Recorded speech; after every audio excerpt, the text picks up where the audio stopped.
Hi friends, कैसे हैं आप। स्वागत है आपका आपके अपने चैनल देवांश उपाध्याय में। सुभाष चंद्र बोस जी को कौन नहीं जानता।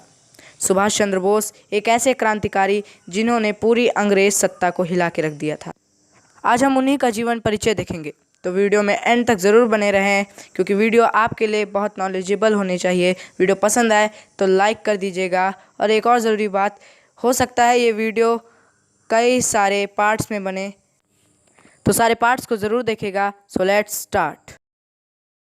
इनका जन्म 23 जनवरी 1897 कटक में हुआ, जो कि उड़ीसा में है।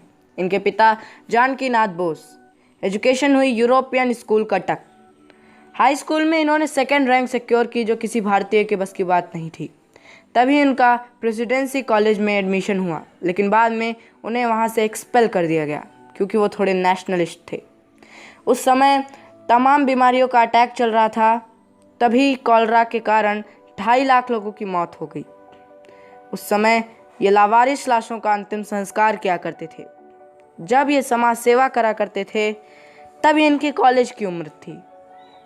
उस समय भी ये इतने बढ़िया लीडर थे कि उन्हें स्टूडेंट काउंसिल का हेड बना दिया गया। उस समय ये प्रेसिडेंसी कॉलेज की बात है जहां उन्हें एक्सपेल कर दिया। हुआ यूं कि वहाँ अंग्रेज प्रोफेसर हुआ करते थे और एक प्रोफेसर थे, प्रोफेसर ओ, जो भारतीय बच्चों को बिना मतलब के मारा करते थे। वो उन्हें इतना पीट देते थे कि उनके हड्डियाँ सूज जाती थी। तो ये बात जब नेताजी के पास गई तो वो प्रिंसिपल से जाकर उन्होंने सारी बातें कह दी। प्रिंसिपल ने कहा कि हो जाता है, ऐसा जाने दो, डिपार्टमेंट है।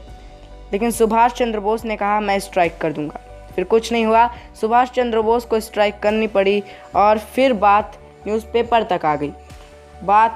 तक आ गई तो उन्हें माफ़ी भी मांगनी पड़ी। लेकिन मिस्टर ओ सुधरे नहीं। वो फिर से अपने पुराने काम में लग गए। और फिर जब अगली बार उन्होंने किसी भारतीय बच्चों को बिना फालतू में पीटा तो बच्चों ने ही उन्हें पीट दिया। जब ये बात प्रिंसिपल को पता चली तो उन्होंने कहा कि माफ़ी मांग लो तो तुम्हें हम एक्सपेल नहीं करेंगे। लेकिन उन्होंने कहा कि अन्याय के सामने मैं नहीं झुकूंगा, और फिर उन्हें एक्सपेल कर दिया। उनके पिता ने उन्हें बुलाया, जो कि एक बैरिस्टर थे। उन्होंने कहा बेटा तुम आईसीएस की तैयारी करो, क्योंकि आईसीएस की तैयारी उस समय भारत में नहीं होती थी, इंग्लैंड जाना पड़ता था और 4 साल का कोर्स था। तो सी रूट के ज़रिए इंग्लैंड चले गए। उस समय भी ये पढ़ने में इतने इंटेलिजेंट थे कि इन्होंने 4 साल की पढ़ाई 7 महीने में क्रैक कर ली और रैंक होल्डर हो गए। 4th रैंक से एग्ज़ाम क्रैक किया और इन्होंने अंग्रेज़ों को पीछे छोड़ दिया। फिर उन्होंने सोचा कि देश लूट रहा है और मैं यहाँ मौज काट रहा हूँ। 1921 में उन्होंने नौकरी छोड़ दी। सब ने इन्हें समझाया लेकिन ये समझे नहीं। और उस समय आईएएस की नौकरी बहुत ही ज़्यादा मायने देती थी। 1928 तक कांग्रेस एक बड़ा आंदोलन बन चुका था और वहाँ इनके और गांधी नेहरू के बीच बहुत मतभेद थे। वो अंदर से उनका सम्मान करते थे, लेकिन बाहर से उनके मतों का भेद था। उस समय लॉर्ड एल्विन भारत के वायसराय हुआ करते थे। उन्होंने गांधी से कन्विंस किया और उन्हें डोमिनियन स्टेटस देने लगे, जिसमें आधी आज़ादी मिलती है। आप अपनी सरकार भी चला सकते हैं और इलेक्शन भी कर सकते हैं। गांधी राज़ी हो गए। उन्होंने इस प्रस्ताव को कलकत्ता अधिवेशन में प्रस्तुत किया कि भाई डोमिनियन स्टेटस ले लो। लेकिन बोस इससे सहमत नहीं थे। उन्हें पूरा फ्रीडम चाहिए था। उन्होंने समझाया कि डोमिनियन स्टेटस मतलब है कि सरकार तो हमारी होगी लेकिन उसे चलाएंगे ब्रिटिश। इसका प्रभाव ऐसा पड़ता कि भारत ना तो अपनी सैन्य शक्ति पर काम कर सकता था, ना ही किसी देश के साथ व्यापारिक रिश्ते बना सकता था। उन्होंने गांधी नेहरू को कहा कि डोमिनियन स्टेटस ना लीजिए, और वो इतने बड़े इन्फ्लुएंसर उस समय तक बन चुके थे कि गांधी नेहरू ने इनकी बात मान ली। और 1930 में उन्होंने लाहौर में पूर्ण स्वराज का ध्वज लहरा दिया। उन्होंने कहा कि हमें पूर्ण स्वराज चाहिए, कोई डोमिनियन नहीं चाहिए। और वक्त के साथ साथ उनका कद भी बढ़ रहा था, जो गांधी जी को अच्छा नहीं लगा। उन्हें लगा कि ये थोड़े गरम दल के हो रहे हैं। उस समय ये चाहते थे कि हमें लड़ना चाहिए, क्योंकि वर्ल्ड वार 2 का समय आ गया था।